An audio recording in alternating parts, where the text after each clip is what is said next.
I still remember my first interview. I was so nervous. I entered the room and the interviewer's first question was, "Tell me about yourself." In my nervousness, I said, "Hi, I'm doing MBBS."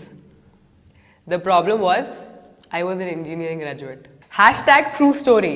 I've given a lot of interviews after that, and I've taken a lot of interviews too. And all of them have taught me this, that you always need to be prepared to answer, "Tell me about yourself."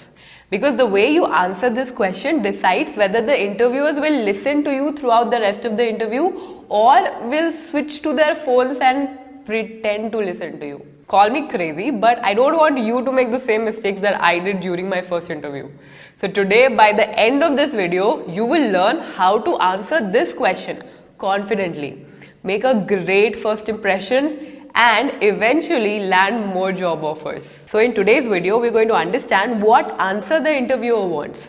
Second, I'll give you a formula to answer "Tell me about yourself" for any job that you want to apply. And third, and the most important point, suppose English is not your first language, then towards the end, I'll give you a few techniques and tell you how you can speak in English fluently. But before that, if you like what I'm saying, make sure you hit that big fat like button, because that tells me that I should make more career videos. Let's begin.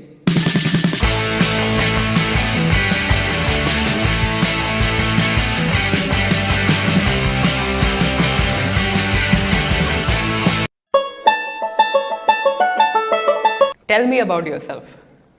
Whenever an interview asks me this question, I'm like, I only don't know about myself. What will I tell you? But guess what? It is a trick question.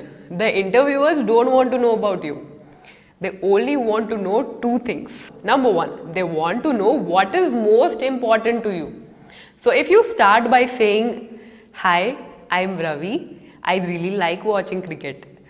Last night, I saw Kohli hit 10,000. But Sachin is still God." Then the interviewer will be like, bye bye. Sachin might be important, Kohli might also be important, but right now at this moment, this job should be the most important to you. And how do you prove that? By giving them reasons why they should choose you instead of 50 other people waiting outside. And the second and the most important point they want to know is whether you're fit for this job or not. See, why is the interviewer sitting there? To hire someone, right? So they want to know if your qualifications, your experience, your attitude are fit for that role. And that brings us to the "Tell me about yourself" formula. The "Tell me about yourself" formula has 3 elements to it. Element number 1, who you are. The first line should summarize your experience or your education, while you use some adjectives to define your personality. So if you're an experienced professional, a good way to start can be, "Hi, I'm Priya. I'm an innovative HR manager with 7 years of work experience, managing all aspects of HR function, from recruitment to training to benefits for Fortune 500 companies." Do you see how it is strictly professional and to the point? If you're a student, then you can say something like, "Hi, I'm Varun.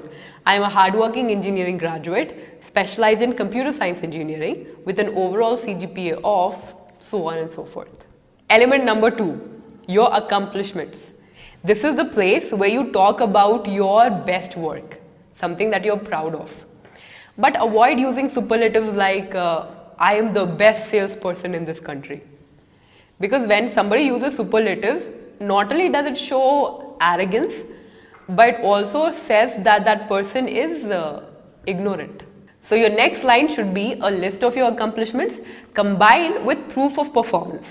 For example, "I have led the sales of my company for 3 years and had the opportunity to bring $3 million worth of new business during that time." So this statement is humble, talks about an achievement, and adds a number to it, which makes it believable. You can even go on and mention your second best achievement. Now, in case you're a student and have no experience at all, don't worry. You can talk about the training you have received and how those skills relate to the job that you're applying to. Along with my degree, I completed .NET, Java and SQL courses on Coursera. Learning these new technologies have helped me develop my final year project titled XYZ. It was during this project I discovered that I am a team player, and I so on and so forth. Element number 3, how you are fit for this job. This is the last element of the formula, and this is what most people forget. You need to end your answer by telling them why you are applying and how you are fit for this job. Don't say things like, I'm having issues with my boss, which is why I'm looking for new opportunities. Hey, it might be true, but you don't have to be blunt about it. Plus, this line says that you're interested in a job, any job, and not this one in particular. So read the job description carefully and tell them how your skills are aligned to their requirements. Remember, you have just 1 minute or 90 seconds maximum to answer this question. Don't bore the interviewer by telling your life story. Also, if you have any further interview related questions, feel free to comment and ask me. Now comes the difficult part. What to do if you are worried about your grammar? See, more often than not, your interview is not going to be a grammar Nazi. So it's okay to make a few mistakes here and there. You can still get away with it, as long as you use the following techniques. Number 1, be confident and maintain good eye contact with your interviewer. See, I'm talking to you, right? Imagine if instead of looking at you, I start looking at that wall or the ceiling. Getting my point? Second point, whenever you are answering, don't talk like a robot and use a single tone. Don't get me wrong, I'm not asking you to be Hrithik Roshan from Main Prem Ki Deewani Hu. अरे चाय तो बिगड़ जाइए uncle. But use excitement to convey passion and slow down whenever you have to, because it makes your story more interesting. And third, remember, a good interview is a conversation, not a monologue. So let your interviewer ask questions and listen to what they are asking or saying. If you take care of these 3 things, your grammatical